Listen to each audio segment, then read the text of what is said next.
이제 stateful 위젯에 대해서 본격적으로 알아보겠습니다. 우선 stateful 위젯과 stateless 위젯의 공통점은 두 위젯 모두 생성자를 통해서 외부에서 데이터가 입력이 되면 그 결과를 반영하기 위해서 build 메서드가 호출이 되면서 위젯들이 리빌드 되고 필요한 부분의 UI를 다시 렌더링하게 된다는 것입니다. 하지만 stateless 위젯과의 결정적인 차이점은 stateful 위젯은 내부에 state라는 또 다른 클래스를 가지고 있다는 것입니다. 즉, 두 개의 클래스가 결합이 되어서 stateful 위젯을 만들고 있는 것입니다. stateful 위젯에서 build 메서드는 state 클래스가 가지고 있습니다. 그래서 엄밀히 이야기하자면 stateful 위젯의 rebuild를 초래하는 것은 결과적으로 이 state 클래스이며 이를 통해서 스크린을 다시 렌더링하게 만든다는 의미입니다. 정리해보자면 stateful 위젯이 rebuild 되는 경우는 두 가지입니다. 첫 번째는 stateless 위젯처럼 child 위젯 등의 생성자를 통해서 새로운 데이터가 전달될 때입니다. 두 번째는 internal state가 변할 때입니다. 그럼 지금부터 stateful 위젯을 하나하나 만들어가면서 그 이유를 알아보겠습니다. 파트 1에서 보여드렸던 숫자 카운트용 stateless 위젯입니다. 사실 stateless 위젯을 stateful 위젯으로 바꾸는 것은 아주 간단합니다. stateless 위젯을 클릭한 후에 좌측에 나타나는 노란 전구에서 Convert to Stateful Widget 메뉴를 선택해주면 끝입니다. 하지만 이번 시간에는 말씀드린 대로 하나하나 코딩을 통해서 다시 Stateless 위젯을 Stateful 위젯으로 바꾸어 보겠습니다. 위젯을 다시 원래의 Stateless 위젯으로 되돌려 놓았고요. 여기 보시면 MyApp 위젯은 Stateless 위젯을 상속하고 있습니다. 지난 파트 1 강좌에서 상속에 대한 기본 개념은 설명드렸습니다. 그래서 MyApp 위젯은 현재 Stateless 위젯으로서 Stateless 위젯 클래스가 가지고 있는 모든 기능과 속성을 사용할 수 있습니다. 정말 그런지 Stateless 위젯 클래스의 소스 코드를 보면 아래쪽에 보시면 여기에 build 메서드가 보입니다. MyApp 위젯은 stateless 위젯으로서 이 build 메서드를 override해서 사용하는 것이죠. 이제 MyApp 위젯이 상속하고 있는 위젯을 stateful 위젯으로 바꾸어 주겠습니다. 상속하는 클래스를 바꾸었으니 MyApp 위젯은 이제 stateful 위젯이 되었습니다. stateful 위젯 클래스 역시도 여기 Material Package가 제공하는 위젯입니다. 그러나 에러가 발생합니다. 말씀드린 대로 stateful 위젯은 두 클래스의 결합으로 이루어져 있습니다. 우선 여기 첫 번째 클래스에 curly brace를 닫겠습니다. 그리고 아래에 모든 위젯들을 포함한 새로운 두 번째 클래스를 만들겠습니다. 먼저 클래스라고 적어주시고요. 이 클래스의 이름은 보통 첫 번째 위젯 이름 뒤에 state를 붙여서 만듭니다. 물론 필수 사항은 아니지만 대부분 이 방법으로 이름을 만듭니다. 그래서 저는 이 클래스의 이름을 MyAppState라고 하겠습니다.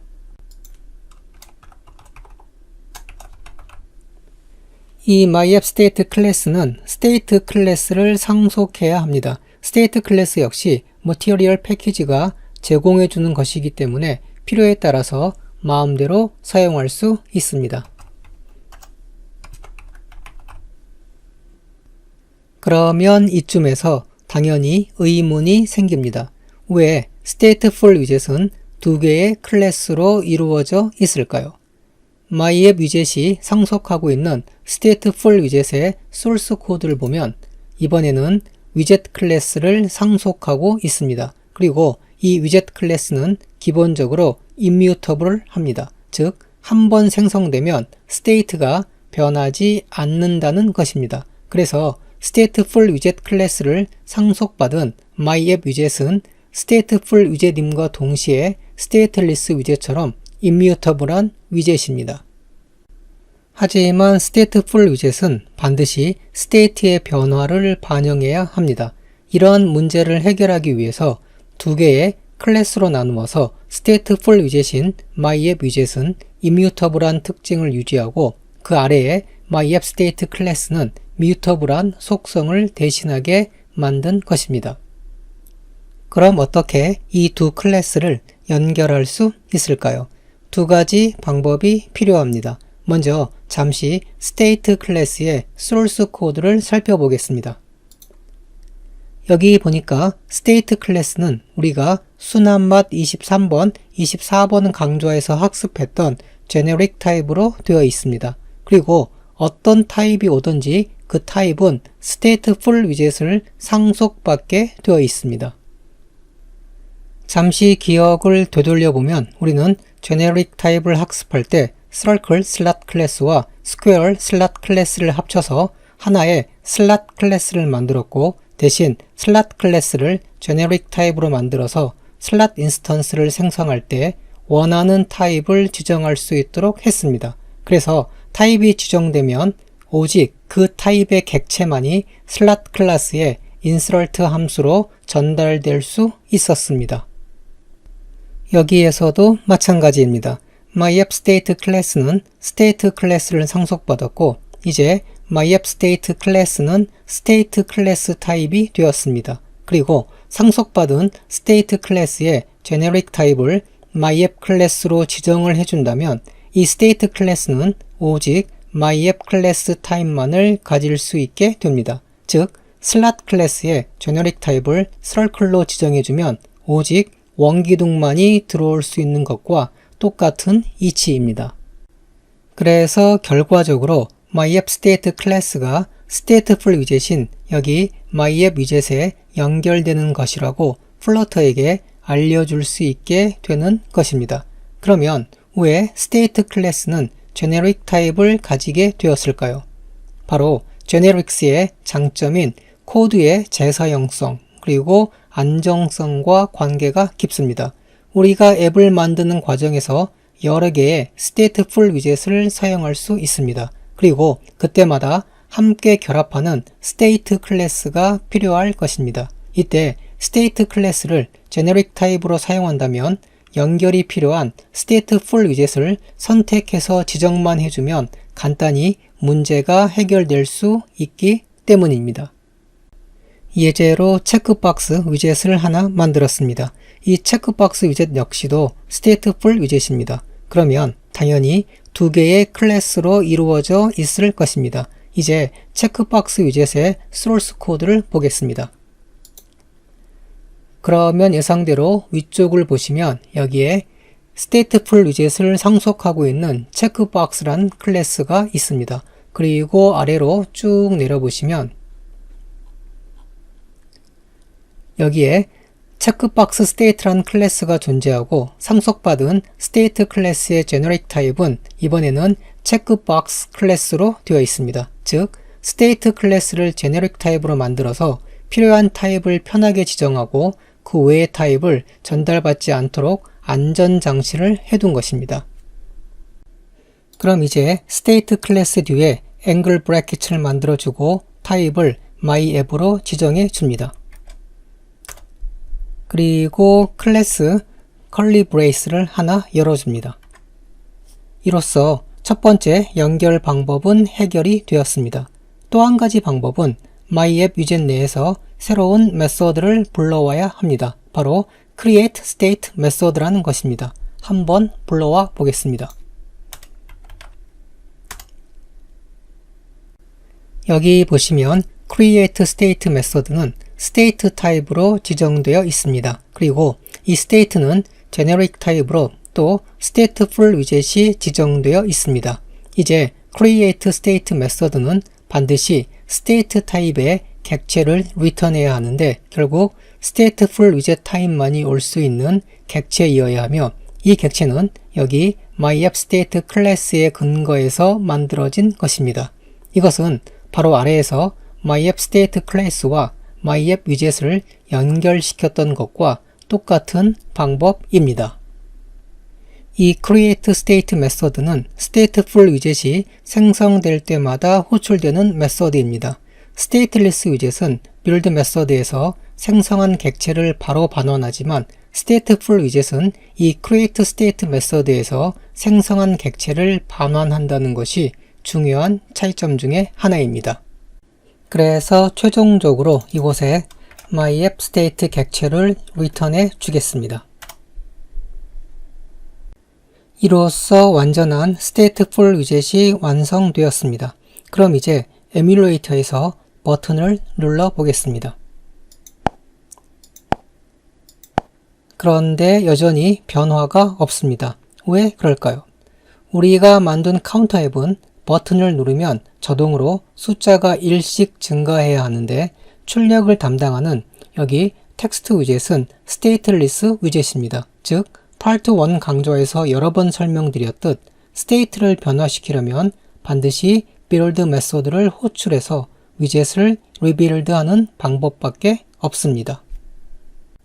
그러나 단순히 floating action 버튼만 누른다고 build 메소드를 호출할 수는 없습니다. 그래서 플러터는 우리 대신 build 메소드를 호출해 줄 수 있는 setState라는 메소드를 가지고 있습니다.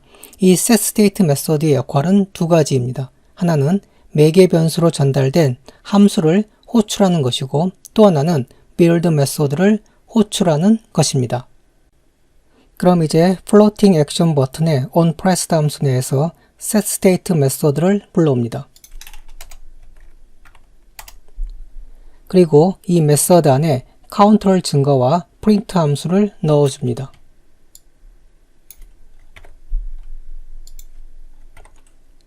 이제 버튼을 누르게 되면 숫자가 1씩 증가할 것이고 이를 감지한 setState 메서드가 호출됩니다.